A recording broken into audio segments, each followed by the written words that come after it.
Bem-vindo ao Lidercast do mês de setembro, o mês amarelo, como nós conhecemos, e o nosso convidado especial que vai contribuir com este tema tão relevante para a nossa sociedade é Kelson Querubim Flores. Ele é publicitário, advogado, psicanalista e ator. Mestre pela Universidade Anhembi Morumbi, possui especialização pela Escola Paulista de Direito em Direito Processual Civil e Direito Civil. É coordenador adjunto pela Universidade Anhembi Morumbi e professor das disciplinas Direito Civil, Direito Processual Civil, Direito Empresarial, Direito do Consumidor e coordenador de monografia jurídica e orientação ao trabalho de conclusão de curso. Advogado e consultor nas áreas civil, trabalhista e consumidor. Membro da Comissão OAB, vai à escola e membro do Instituto Brasileiro de Direito de Família. Psicanalista em formação pelo Centro de Estudo Psicanalítico, ator em formação pela Escola Newton Travesso. Tudo bem, Kelson? Olá, Soraya, tudo bem com você? Que prazer estar aqui com você. O prazer é todo meu em recebê-lo. Desde já agradeço que você tinha disponibilidade para falar com a gente. Eu que agradeço esse simpático convite, esse seu espaço que é tão importante, com temas tão relevantes. Para mim é uma honra participar com vocês. Que bom, muito obrigada. Gente, o suicídio é um fenômeno complexo, como todos nós sabemos. Nos perguntamos o porquê, o que gera. Eu acho que todo mundo, quando passa por uma situação como essa, passam alguns questionamentos, seja de pessoas próximas, quem teve a infelicidade de passar por isso, ou quando isso acontece com pessoas que são distantes e a gente fica sabendo. Sempre vem esse questionamento. É um fenômeno multifacetado, de múltiplas determinações, que pode afetar indivíduos de diferentes origens, classes sociais, idades, orientações sexuais, identidades de gênero. Mas o suicídio, ele pode ser prevenido. E é sobre isso que a gente vai falar. Nós vamos falar, dividido em dois pilares a nossa conversa, pensando primeiramente no suicídio em si, e depois o Kelson traz as suas contribuições a respeito do suicídio, suas características e seu contexto. Vamos lá. Kelson, por que Setembro Amarelo? Pois é, Soraya. Setembro é escolhido um mês como representação, não só no Brasil, mas como no mundo, né? Então, essa campanha ela é uma campanha mundial, né, mundial de prevenção ao suicídio. Ela começou a tomar força desde 2003 a nível mundial, e o Brasil começou tardiamente, mas em 2015 apareceu aí de forma, não sei se tão espontânea, mas a pedido dos outros países, e até hoje ele é um pouco questionado com relação à sua atuação. Então isso a gente vai falar nas próximas falas, mas assim, isso já é um fator importante, porque o Brasil entrou nessa campanha de grande relevância e um tema tão importante para a gente debater. A gente tem que falar sobre esse tema. E falando de Brasil, como que está o índice aqui? Tem aumentado, tem diminuído? Pois é, isso é uma pergunta que nos deixa até apreensivo, porque a nível mundial, o suicídio, o que a gente vai falar aqui hoje, Soraya, é baseado em pesquisa, em dados que foram publicados, mas quem está nos assistindo é bom entender que é muito mutável, essas pesquisas vão sempre sendo republicadas. Então, gente, o que é falado aqui hoje, pode ser que amanhã, depois de amanhã, esses números aumentem, diminuam, tá? Então, assim, é com base nos últimos meses e anos que a gente vai falar aqui hoje. Mas respondendo à sua pergunta, Soraya, no Brasil, esse índice tem aumentado, infelizmente, principalmente nas principais capitais. Então, a nível mundial, esse número tem até diminuído, mas no Brasil, esse número tem aumentado, o que nos gera grande preocupação e gera também a obrigação do empreendedor ficar atento com seus funcionários, né? Sim. E o que isso significa, percentualmente falando? Pois é. A nível Brasil, nas últimas pesquisas que eu fiz, nós temos aí cerca de 12 mil suicídios anuais. Tá? Lembre que esse número pode oscilar, mas nós temos aí, nos últimos anos, essa média de 12 mil suicídios anuais e de 800 a quase 1 milhão de suicídios nível global. Então, é um fator que chama atenção, mas aí eu tenho que trazer um outro dado, que é o aumento do número de jovens que estão inseridos nessa pesquisa. Isso é alarmante. E aí, respondendo ainda a sua pergunta, nós temos dentro desse percentual o que encabeça depressão, bipolaridade e uso de drogas, uso excessivo de drogas. Então, se a gente pegar nos últimos 10 anos, Soraya, esse número, vamos pegar aqui no Brasil, nos últimos 10 anos, esse número de suicídio aumentou de 122 ocorrências registradas, agora só estou falando correlacionadas a trabalho, tá? Intimamente relacionadas a trabalho. De 122 registradas para 8 mil, quase 9 mil ocorrências registradas. Isso significa que a questão do labor tem muita relevância quando a gente traz esse tema suicídio. Vocês imaginem esse salto gigantesco, de 122 para 8 mil, quase 9 mil. Isso nos últimos 10 anos, tá, Soraya? Isso segundo dados da OMS. E uma coisa que eu vi também, que nós até trocamos essa informação, que é bem interessante, 60% mulheres e 40% homens, né, Kelson? Isso é algo também que chama atenção. E fazendo um parênteses aqui, a importância desse líder, desse empreendedor, desse micro, médio e grande empresário olhar para esse número com responsabilidade. Vamos lá. E aí, só complementando a sua fala, claro. Só complementando a sua fala, novas pesquisas, depois que a gente já conversou, trouxe até um índice maior. A Folha de São Paulo publicou recentemente um índice de 76% de homens para 20 e pouco de mulheres. Então, percebeu como oscila bastante essa divulgação de dados? Bastante, bastante mesmo. E quais são os possíveis sinais de alerta, Kelson? Pois é, eu costumo dizer que a gente não tem uma receita certa para tocar nesse tema, abordar esse tema, né? A gente não tem, na verdade, uma visão geral do que se trata esse problema. O que nós temos na prática? Quando eu digo nós, é todos nós da sociedade civil mesmo. O que a gente tem na prática? Sinais, pequenos sinais, porque é difícil você detectar um possível suicida. E quais são esses sinais que eu posso trazer aqui para vocês? Por exemplo, falta de esperança é um dos sinais.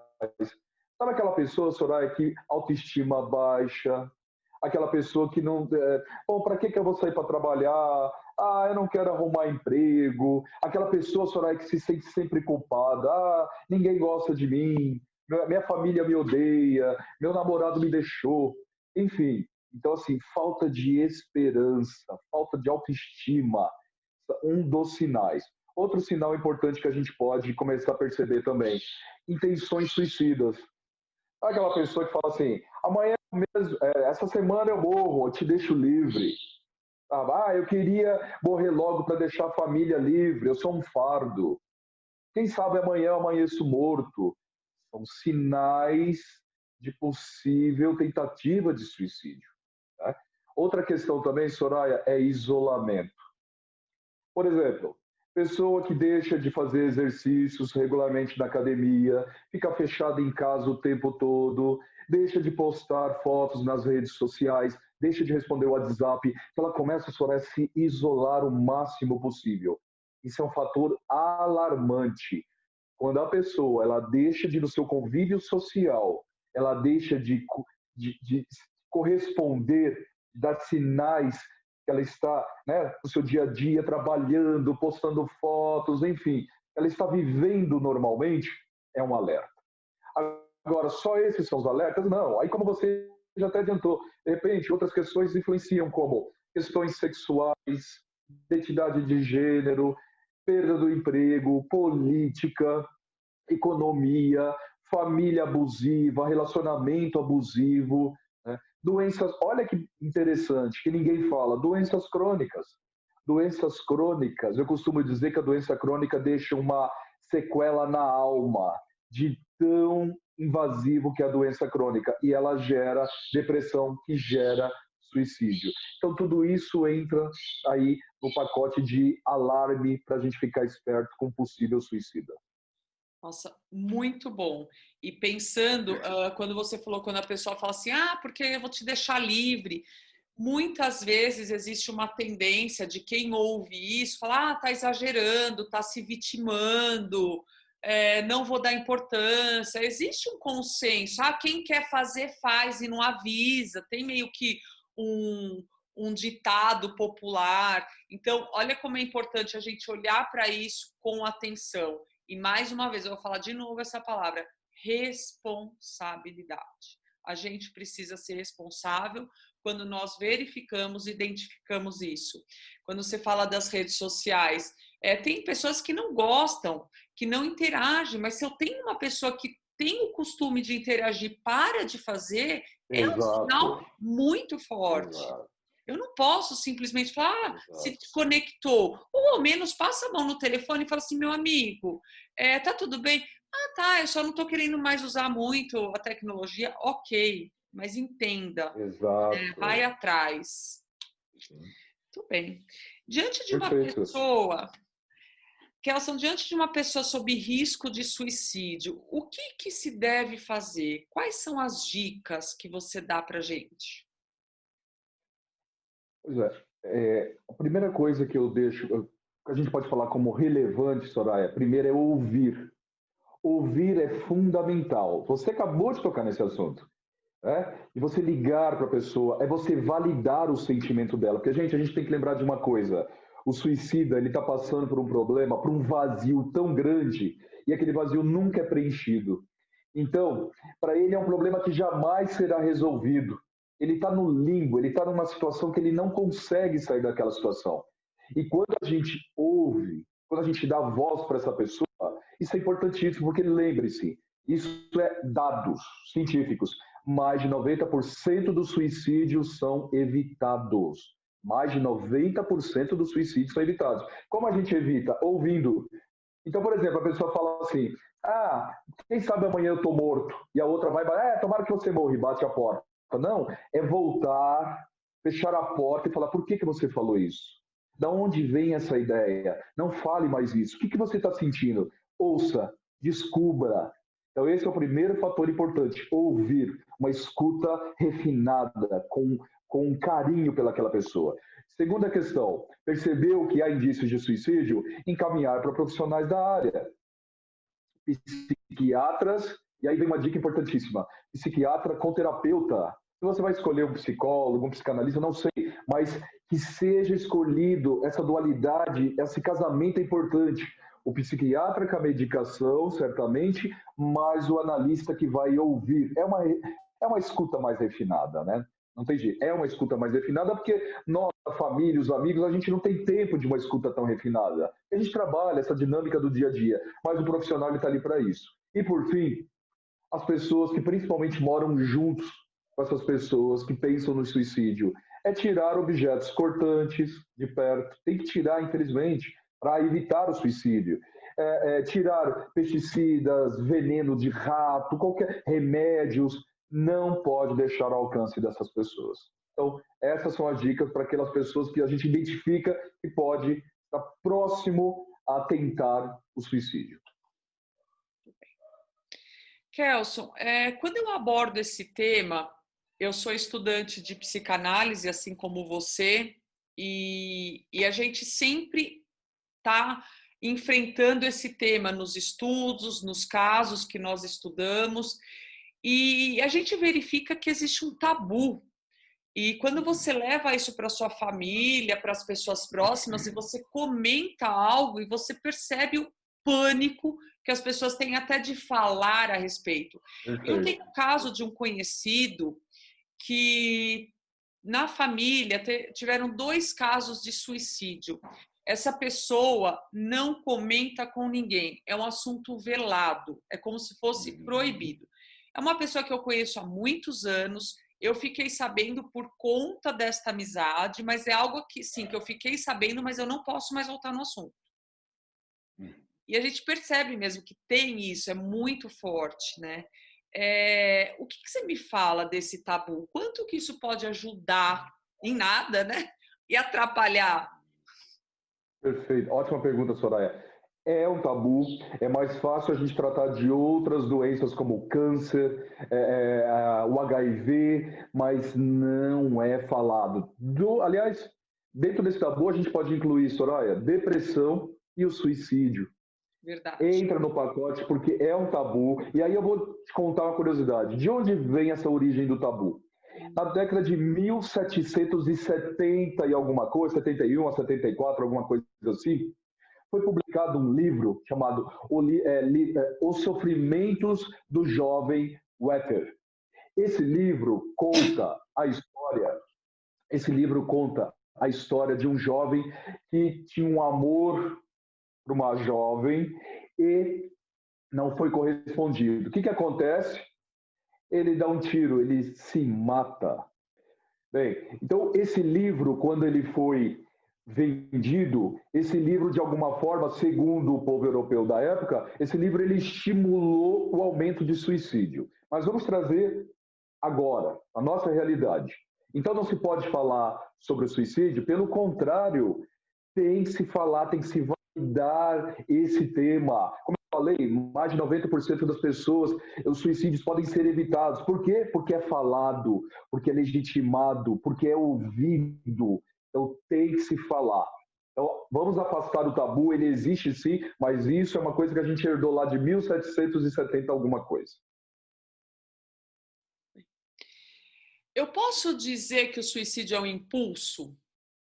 Soraya, é um impulso e alguns estudiosos do tema dizem que nos 15 minutos de desespero do suicida, isso pode ser evitado. Então, é um impulso. Se ele estiver perto de alguém, se ele tiver algum meio que ele possa evitar, que meio é esse? Um telefone. Vamos pegar um dos organismos aí que mais se destacam no Brasil, que é o CVV, número 188.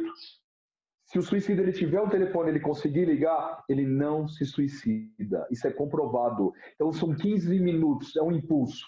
Passou isso, Soraya, passa a vontade dele, ele continua a vida normalmente, claro, fazendo terapia, com psiquiatra, mas esses sentimentos de se suicidar, eles desaparecem.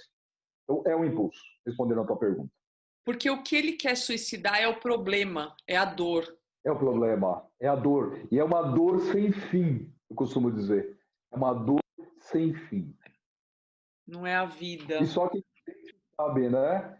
Só quem sente, por isso que a gente não pode brincar. Existem aquelas brincadeiras, né? Pula, pula. A gente não pode brincar com o sofrimento dos outros. Ah, talvez se quisesse suicidar, ele já teria tomado mais remédio, teria feito de outra forma. A gente não pode nem brincar com esse tema, porque só quem sofre, né? Quem tem esse vazio que nunca é preenchido, que sabe a dor que carrega, né? A cruz que carrega. A gente ouve dizer, quando acontece uma fatalidade como essa, ai, a pessoa estava tão bem, nem parecia. Como que pode se matar? Como que pode isso ter acontecido? Ontem mesmo eu falei com ela. O professor da escola, não percebi nada. Né? Então, como que pode, né? Se o professor deu aula ontem para uma pessoa dessa, para esse jovem, vamos falar de um jovem, e no outro dia ele fica sabendo pela família que esse aluno se suicidou, ou ainda o nosso amigo, enfim. Se eu não me engano, pessoas também idosas têm aumentado o índice de suicídio também, né? Perfeito, então, perfeito. O que a gente pode falar de uma pessoa que está bem e amanhã não está mais? Vou respondendo a sua pergunta, eu vou enquadrar dentro desses problemas psicossomáticos, doenças mentais, problemas psicológicos, colocando tudo num pacote só, eu vou trazer especialmente o bipolar, que eu acho que cabe na tua pergunta. O bipolar é aquele que engana, porque o bipolar ele tem picos, é chamada hipomania. O que é hipomania? É um auge da felicidade, é um pico de felicidade. Então ele está ali, no final de semana com os amigos, se divertindo, na festa com os colegas de trabalho, num casamento. 2 dias depois, ele comete suicídio. Então, o bipolar, em especial, é muito difícil a gente detectar as emoções dele. O próprio nome já diz, né? Bipolaridade, né? Essa mudança frenética de humor. Eu lembro que aconteceu um caso na universidade que eu trabalho e o rapaz ele participou no sábado na sexta da formatura, no sábado ele se suicidou. Alessandro, tirou fotos, brincando, abraçando os colegas. No dia seguinte, ele se suicidou. Então, o bipolar acho que se enquadra certinho aí nessa sua pergunta. Então, a pessoa está feliz, 2 dias depois, ela se mata. Atualmente, se fala mais sobre suicídio. A mídia tem contribuído de forma significativa? Soraya, se fala mais sim, esse tabu está sendo cada vez mais afastado, há uma crescente correlação à divulgação desse tema, mas a mídia, eu costumo dizer que a mídia romantiza o tema. O que eu quero dizer com isso? Vamos pegar um exemplo para todo mundo que está nos assistindo possa entender. Vamos pegar aquele ator Robin Williams, famosíssimo, querido, todo mundo gostava dos filmes dele. Sim. Ele se suicidou. O que a mídia trouxe? Patty Adams morreu porque não aguentou a dinâmica do mundo. O mundo está muito amargo, ele é uma pessoa muito doce. Olha, romantizando. Não, gente. Ele tinha problema seríssimo, problema crônico com drogas. Não existe romantismo por trás do suicídio. Existe o quê? Uma dor que não tem cura. Um problema que nunca tem fim. Então a mídia traz um romantismo por trás do tema. Ela tem um papel importante, ela participa, mas ela podia ser muito mais atuante, na minha opinião. E ações como essa, que a gente tem aqui, Perfeito. Que vai atingir pequenos grupos, outros com outros pequenos grupos. Eu vejo que a gente como cidadão, e nós, você como professor, eu como uma pessoa que atua na área da educação corporativa, é o nosso papel. A gente não pode ficar isento de um tema como esse. Né? Sim. Não podemos ser coniventes e temos que validar o sentimento e ouvir. Sempre importante. A gente pode falar em ato de protesto, política ou algo de forma ideológica neste tema? Não, o suicídio ele está sofrendo. Como eu disse, é uma dor infinita. Vamos afastar, a pergunta é ótima, vamos afastar protesto, você falou política, ideologia. Gente, não existe isso. Existe um desespero, uma dor incurável, um sofrimento, um desvalor. Gente, o suicida, ele não tem valor. Ele está sempre com esse sentimento de desvalor. Então, vamos afastar tudo isso daí que a gente está comentando. Não existe isso. Depressão e suicídio são escondidos? A sociedade valida ou ignora? Soraya, que pergunta maravilhosa, importantíssima. A sociedade, no meu ver, ela ignora o suicídio e a depressão. Como eu falei, é muito mais simples você falar sobre câncer, sobre outras doenças, HIV, não importa, mas o suicídio e a depressão são veladas. Né? Está aí dentro da sociedade, na casa de todo mundo, mas isso não é comentado de uma forma tão espontânea como deveria. Então, mas eu costumo trazer, dentro dessa pergunta, eu costumo trazer uma resposta que é falar da obrigação de ser feliz. A sociedade impõe para a gente atualmente, principalmente os jovens, que estão na formação da sua psique, né? O jovem ele está formando o seu caráter, enfim, e aí vem essa obrigação da alegria, de ser feliz. Inclusive, ontem eu estava vendo que a Globo vai lançar um programa da Angélica, estava vendo ontem, o programa é Felicidade de Forma Mais Simples. Achei fantástico, porque no primeiro momento, quando eu vi, falei, pronto, mais um programa que vai falar sobre felicidade, para derrubar todo mundo. Não, mas é como ser feliz de forma mais simples, dar valor para pequenas coisas. Achei legal, é mais um incentivo bacana da emissora. Mas, voltando ao meu comentário, é a obrigação de ser feliz. Como você vê no Instagram, todo mundo com dentes brancos, todo mundo com taça na mão, viagens internacionais, cachorro bonito, no pet shop, viajando. Gente, a obrigação de ser feliz. A gente não é obrigado a ser feliz. Agora eu vou falar uma coisa para vocês, e quem está nos ouvindo, preste muita atenção. Sofra. Sofra. Você deve estar explicando, como assim, Kelson? Vou sofrer? Sofra. Valide o seu sofrimento. Isso não é minha teoria, tá, gente? Freud, em 1800, já trazia essa teoria. Você tem que sofrer, você tem que validar esse sofrimento. O namorado deixou, abandonou, chore 1 mês, 2, 3, 4, 5, 1 ano. Tem que chorar, tem que ouvir aquela música triste, tem que chorar no colo dos amigos, da mãe, do pai. Perdeu o emprego? Chora. Então você tem que dar sentido ao seu sofrimento. Porque, do contrário, se você não fizer isso, que o Freud diz, você vai recalcar. Quando a gente recalca, a gente joga para dentro. Só que quando a gente joga para dentro, a gente paga um preço altíssimo. E esse preço, um dos significados do que a gente joga para dentro, é a depressão, é o suicídio. Então a gente não pode jogar nada para dentro. Sofre, chore, deixa a lágrima fluir. Você tem que validar esse sofrimento. Então, Soraya, essa é a afastar dessa dinâmica da alegria. Ninguém é feliz o tempo todo. Eu vejo profissionais dizendo aí, olha, 3 coisas para ser feliz, check. Gente, isso não existe. Tem dia que a gente acorda amargo, tem dia que a gente acorda não querendo dizer bom dia. Sinta isso. Não estou dizendo para você ser uma pessoa mal educada e frustrada e amarga, não é isso. Mas naquele dia que você tem esse sentimento, valide ele. A gente tem que sentir o sofrimento, sim. Freud, 1800. Perfeito. Não posso deixar de complementar que quando a gente fala disso, de validar o seu sentimento, de se dar o direito a esse luto, a essa perda de algo, uma perda de um namorado, a perda de um emprego, a perda de um amigo, a perda de um lugar que você morava e você precisou deixar, isso é perda, gera tristeza. Nós precisamos viver esta tristeza. E é muito equivocado, a sociedade diz que essa tristeza é depressão. Não é. Ai, coitadinha, tá deprimida porque o namorado deixou. Gente, não tá deprimida. Ai, o chefe dela falou aquilo lá e ficou deprimida. Não tá deprimido, está triste. Perfeito. Estar triste é uma coisa e que nós temos o direito e o dever de viver nossa tristeza.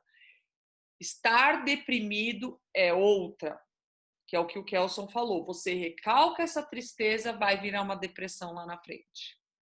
Exato. E se me permite, perfeito, Soraya. Ótima colocação. E se permite, vamos dar um exemplo que aparece muito na mídia.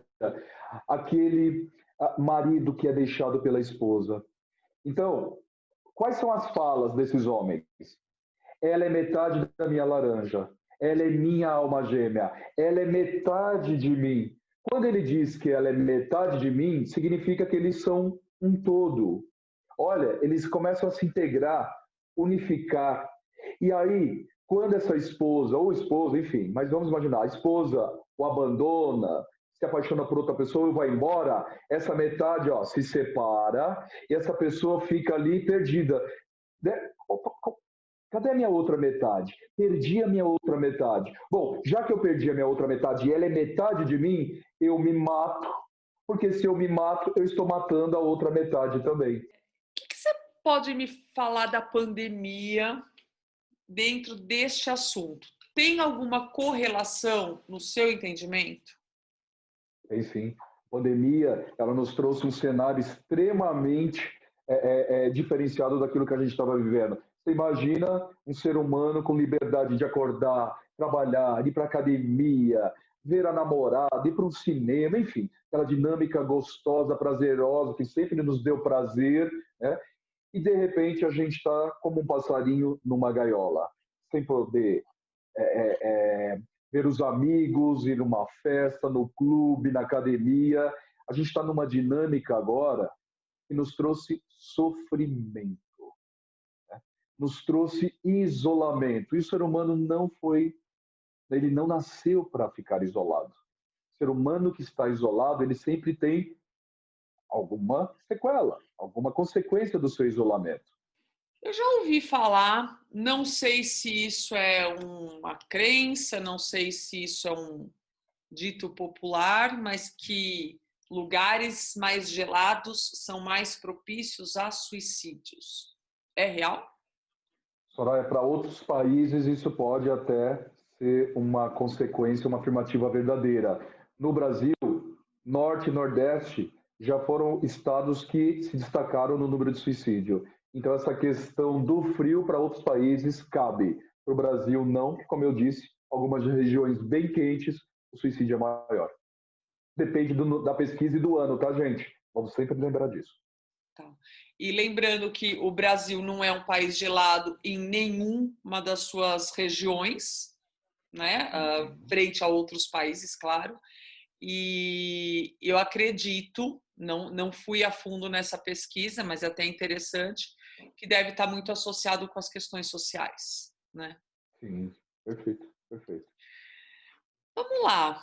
Eu quero abordar com você aqui agora uma questão para quem nos ouve, com foco no empregador. Kelson, então agora eu quero abordar com você uma questão do qual a gente vai falar de mercado versus a esse desafio que é a questão do suicídio. Esse empregador, esse empresário de uma pequena, média e grande empresa, o RH, que é o responsável por atrair talentos, por atrair profissionais e trazer para dentro dessas médias e grandes empresas. Como que interfere isso nessa questão de suicídio? Quais são os cuidados? O que pode ser feito para se evitar e diminuir esse número que é alarmante e me assustou quando você falou? Diante de tantos dados negativos, como as empresas podem garantir a qualidade de vida dos seus colaboradores, mantendo bons níveis de produtividade e gastando pouco? Bom, Soraya, quando a gente fala de gastar pouco, isso é importantíssimo, né? Mas trazer o bem-estar, se preocupar com questões psicológicas do funcionário, mas ao mesmo tempo enxugar, né? Não ter excesso de gasto, porque as empresas são sempre muito preocupadas. Bom, a primeira questão que eu posso responder para você é que o ambiente seja um clima organizacional bom, sadio. Então, mas para que isso aconteça, seja um clima bom, sadio, precisa ter uma mudança de mentalidade. Porque a gente ainda tem todo um histórico de décadas e décadas atrás de um sistema de trabalho opressor, um sistema de trabalho, muitas vezes, de assédio moral, sexual, exploração. Então, a gente traz essa bagagem. E, para isso, a gente precisa mudar a mentalidade, Soraya. Existe essa possibilidade, Kelson, de mudar esta mentalidade?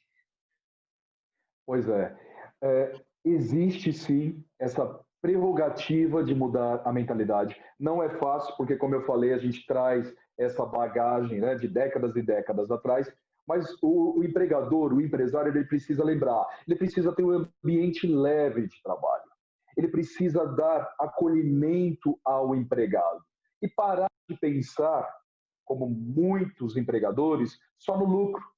O lucro faz parte, sim. Para isso ele fundou uma empresa, para isso ele investiu muito, mas ele precisa dar um ambiente leve e sadio para o seu funcionário, né? Quem faz isso com grande maestria? O Google, por exemplo. Vamos pegar Google. O Google do Brasil é uma empresa que todo mundo admira. Por quê? Porque o funcionário chega de shorts, chinelo, chega com seu animalzinho de estimação, em cima de um skate, ele chega no horário que ele quer, ele sai no horário que ele quer. Então, esse ambiente dinâmico, leve, o funcionário ele se entrega a 100%. Olha que diferença, Soraya. E o Google, por exemplo, é uma das empresas bilionárias do mundo. Então, ela fatura muito, mas, ao mesmo tempo, ela se preocupa. Então, raramente, eu acredito que a gente vai encontrar uma pessoa doente pensando em suicídio num ambiente de trabalho tão prazeroso quanto trabalhar na Google. Então, percebeu a mudança de mentalidade que eu falei para você?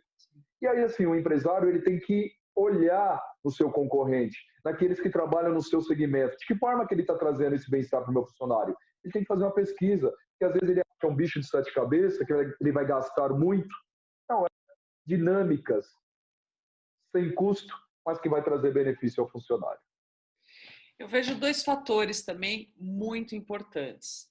Primeiro, quando eu trago alguém para dentro dessa empresa, ter clareza do papel e da importância dela para o meu negócio.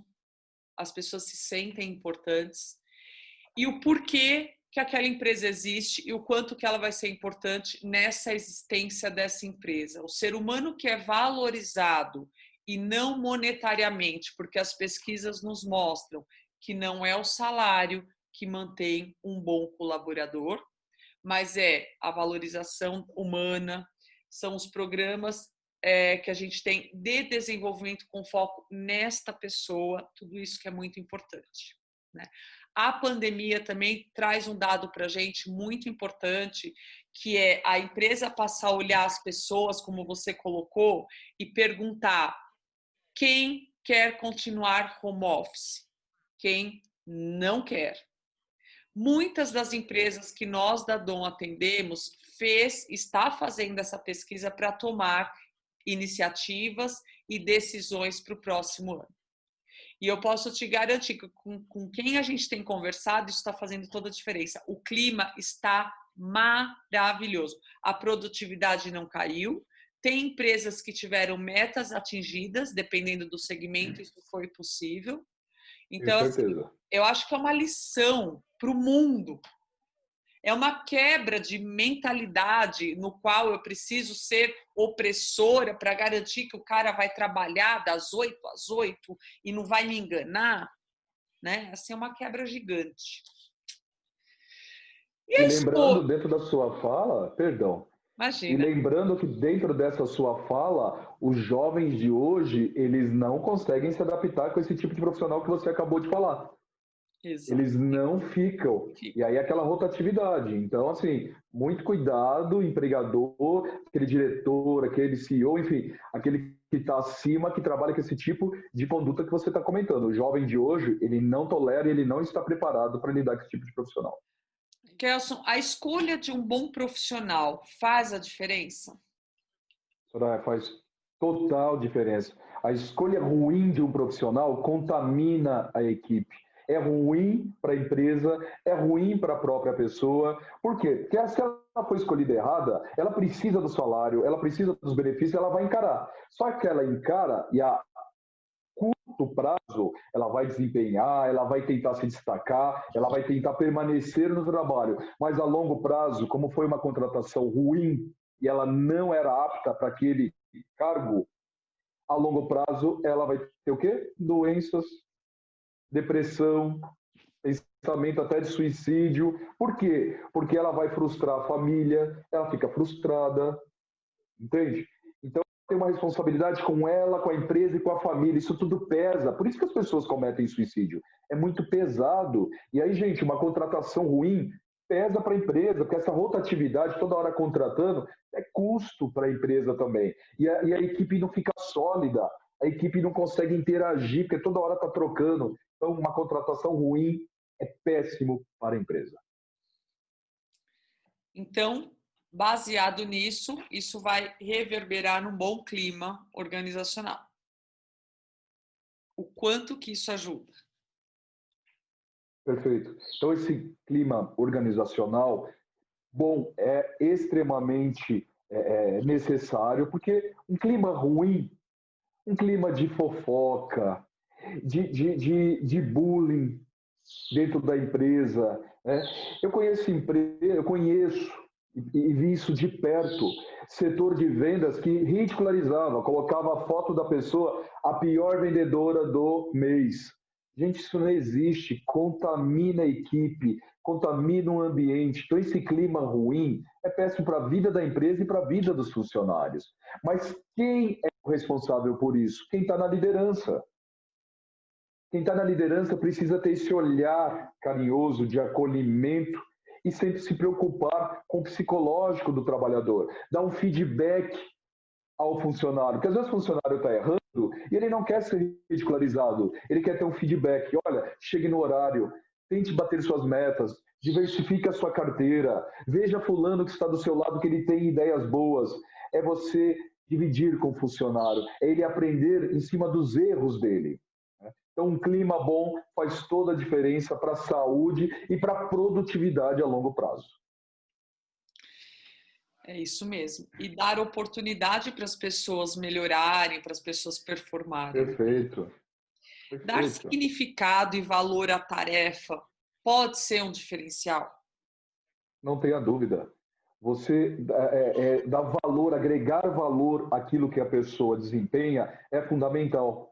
Porque desde a pessoa da limpeza, uma pessoa que trabalha tirando xerox, até o CEO, todos dentro dessa dinâmica possuem o seu valor. Vamos voltar a uma grande empresa, a Google, que traz essa dinâmica. Na Google eles trabalham o valor do trabalho. Então o funcionário, quando ele é contratado, ele vai entender, olha que interessante, Soraya, ele vai entender na Google qual é o significado do trabalho dele para a sociedade. Então eu acordei cedo, peguei um ônibus lotado, qual é esse valor que eu tenho? O que isso significa? O que isso impacta na sociedade? Faz grande diferença, mas infelizmente essa dinâmica não é colocada no dia a dia, porque tem até um livro bem bacana, é um livro Dar e Receber, do Adam Grant, Dar e Receber, Adam Grant, e trata do valor desde o call center até o CEO. Fantástico, gente. Agregar valor. Por que eu saí de casa? O que isso impacta na sociedade? Perfeito. É isso. Respeitar a cultura da empresa é um diferencial? Pois é, aí me vem um outro pensamento, respeitar. Mas será que essa empresa ela tem realmente essa cultura? Porque, veja, eu já acompanhei como advogado empresas que colocam de alguma forma aquela cultura. Olha, cultura da empresa é sempre tratar bem o funcionário, é respeitar a dignidade do funcionário. E na prática, o diretor vira e fala: cadê a incompetente da minha secretária que não está aqui? Cadê aquele gerente incompetente que nunca chega no horário? Né? E começa esse assédio moral. Então a gente precisa saber, existe valor, existe essa cultura dentro da empresa, esse diferencial? Sim, mas qual é? Desde o faxineiro até o CEO sabem dessa cultura? Essa cultura é imposta, ela é colocada, mas ela é cultivada realmente?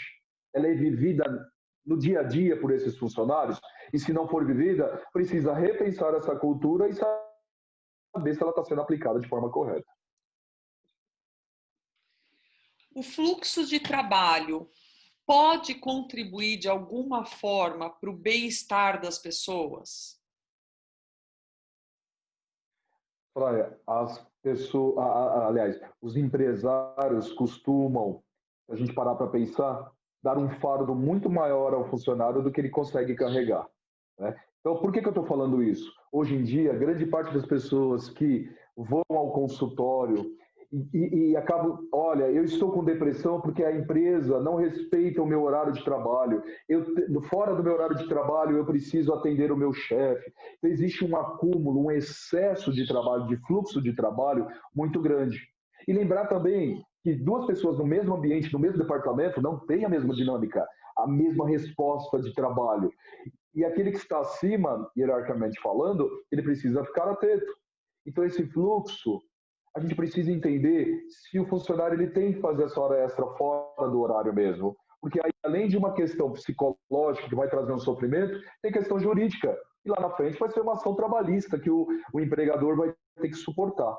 Então, os encarregados de departamento, os empresários em geral, não importa, aqueles que estão à frente da dinâmica do trabalho, precisa se preocupar sim com esse fluxo. Porque esse fluxo, ele deixa a pessoa doente. Esse excesso é que deixa a pessoa doente. Porque no primeiro momento, esse empregado ele quer mostrar serviço. Ele vai ficar feliz em demonstrar, em dar essa retribuição à empresa, porque ele precisa do emprego. Mas a longo prazo, a doença é inevitável. Eu lembro, se me permite, uma vez, isso há muitos anos, um diretor que me ligou, domingo, 9 horas da manhã, eu estava indo na Dutra, sentido Rio de Janeiro, visitar meus pais, ele me liga às 9 horas da manhã e fala: tudo bem, espero que eu não esteja te incomodando. Pega uma caneta e um papel rapidinho que eu vou te passar umas dicas para você pensar para mim. Falei para ele: olha, eu estou dirigindo. Não, encosta no estacionamento, como chama? Acostamento. No acostamento, obrigado. No acostamento que eu falo rapidinho. Gente, Dutra, acostamento, veja como é invasivo. Isso não pode acontecer. Pleno domingo, sem contar que gera possivelmente uma ação trabalhista. Tá? Os benefícios que cada vez mais são enaltecidos, é onde leva as empresas a ganharem prêmios, serem reconhecidas na sociedade. Esses benefícios eles são diferenciais para evitar esta questão do mal-estar do colaborador? No primeiro momento, o benefício é extremamente atrativo, né? Um salário alto, ticket, vale transporte, pagamento de hora extra, tudo entra naquele pacote e seduz o funcionário. No primeiro momento, é maravilhoso e traz sim algum benefício. Só que a longo prazo, gente, a gente precisa lembrar, empresa que trata bem, com seriedade o seu funcionário, é aquela empresa que se preocupa com o ambiente de trabalho. Isso é importantíssimo. Os benefícios vão seduzir, mas o que se vai segurar o funcionário é o ambiente, um ambiente leve. Então a empresa precisa se preocupar com o funcionário dentro e fora do seu ambiente de trabalho. E como eu disse, vai seduzir, os benefícios seduzem, mas eles não seguram, porque o funcionário fica doente, Soraya. Essa é a diferença a longo prazo. Então, o empregador tem que trazer esses benefícios, tem que seduzir sim, faz parte, mas ele tem que dar um bom ambiente de trabalho e ele tem que se preocupar dentro e fora do ambiente de trabalho. O casamento perfeito, eu estou falando de um empreendedor que vê o funcionário com bons olhos, que cuida da sua equipe. Isso. Kelson, o nosso bate-papo fantástico, ficaria aqui por mais algumas horas. Eu me encanto com o assunto, acho que é um assunto que dá para ampliar, como a gente conseguiu iniciar falando dele, nós expandimos para falar deste assunto dentro das empresas. E eu gostaria de concluir aqui dizendo, olha a sua responsabilidade, líder. Vai além de influenciar, vai além de desenvolver, o saber ouvir cada vez mais, o ouvir o que é dito e ouvir o que não é falado, olhar para essa pessoa, entender o quanto que essa empresa está contribuindo com esse ser humano, que tem um ser humano ali além do colaborador, né?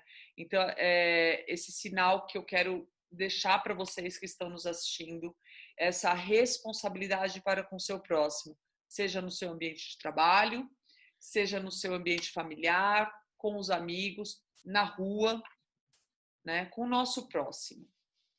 É isso.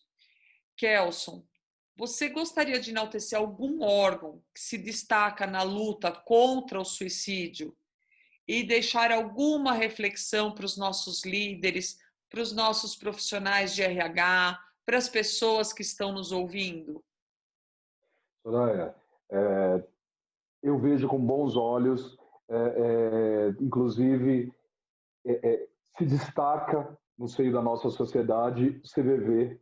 Eles têm um trabalho fantástico, mais de, acho que 4.000 colaboradores, voluntários, veja que trabalho importantíssimo, e eles certamente estão dentro daqueles 90% que eu comentei de suicídio que são evitados, pessoal do CVV, então, certamente eles desempenham um papel fantástico. Fica aí o nosso eterna gratidão por esse trabalho voluntário deles. E com relação às últimas palavras, ressalto, o suicídio deve ser falado, não pode ser considerado um tabu, pelo contrário, vamos ouvir, vamos validar o sentimento das pessoas, né? Vamos ter essa escuta refinada, com relação ao sentimento, a esse vazio dessas pessoas que sofrem tanto. No ambiente de trabalho, vamos trazer um ambiente leve, nos preocupar com os reflexos que esse trabalho pode trazer a longo prazo para os funcionários. Iniciativas tão simples, Soraya, como reuniões a cada 3, 4, 6 meses, não sei. Eu vi uma empresa, olha que interessante, colocou um psicanalista à disposição dos trabalhadores. Gente, eu achei fantástico. Quem quisesse fazer, dentro do horário de expediente, 50 minutinhos com psicanalista. Isso é uma empresa moderna. Essa empresa já está aí no caminho da grande Google, que respeita tanto os seus funcionários. E para as famílias, para terminar minha fala, para as famílias, ouçam os seus entes, principalmente os jovens.